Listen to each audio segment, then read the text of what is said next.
What's up guys? Today nasangkot tayo sa isang car accident. Binangga ang ating Ford Ranger Next Gen. Papasok tayo ng work and chill ride lang tayo and ganito pa yung nangyari. Ang i-upload ko sana is yung update sa ating Ford Ranger Next Gen kung kamusta na, kasi marami na rin nangangamusta sa atin kung kamusta na tong ating Ford Ranger. And yun nga, ganito yung nangyari. Pero I'm happy to say na wala tayong naging problema dito sa ating unit with regards to the performance and sa overall experience ko dito sa ating Ford Ranger. Napakasulit pa rin ng ating Ford Ranger Next Gen.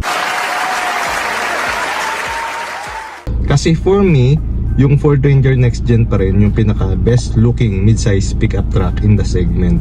Kasi para sa akin lang to ha, kasi iba-iba naman tayo ng taste sa sasakyan.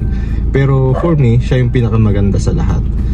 Kitang-kita naman, pag lumabas ka ng bahay nyo, marami kang makikitang Ford Ranger Next Gen sa daan. So, ganyan ka-popular ang Ford Ranger.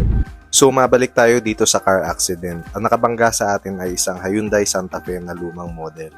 So, eto, boom! Medyo kinabig ko pa to pakanan guys, para at least malis yung damage, pero talagang inabot pa rin siya. So, medyo hype tayo dito, kaya nagstay muna tayo sa sasakyan para magpa-cool down.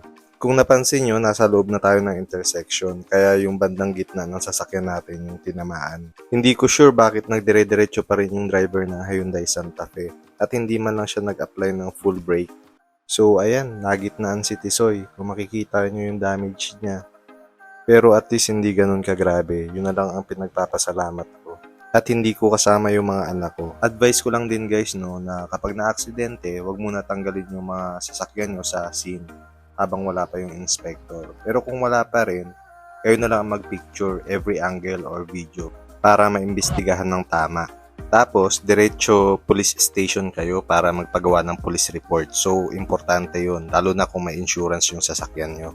Pangatlo, mag-invest tayo sa dashcam kasi napaka-importante niyan, lalo na kung dito ka nagdadrive sa Metro Manila para hindi tayo mabaligtad sa aksidente or mabudol sa daan. Kung titingnan natin yung damage, for me, hindi naman siya ganun kagrabe. So, nasa moderate lang. Pero kung mabilis ang takbo nun, grabe, baka hindi lang ito yung inaabot ko. Nabubuksan at nasasarado pa rin naman yung pinto. Ipapasok natin ito sa ating car insurance, kaya malalaman natin kung magkano ang ating participation fee at kung gaano kabilis ayusin ng kasa. Share ko lang guys, no, sa right of way kasi, pag walang traffic lights, first stop, first go. Pero kapag yung dalawang sasakyan naman is halos magkasabay approaching sa intersection, nandyan yung right hand rule. Or farthest right, go first. Yan yung right of way. Kaya correct me na lang if I'm wrong. Nakapagbigay na rin tayo na requirements sa ating car insurance, kaya waiting na lang tayo for approval. Hanggang dito na lang. Ride safe guys. God bless. Bye!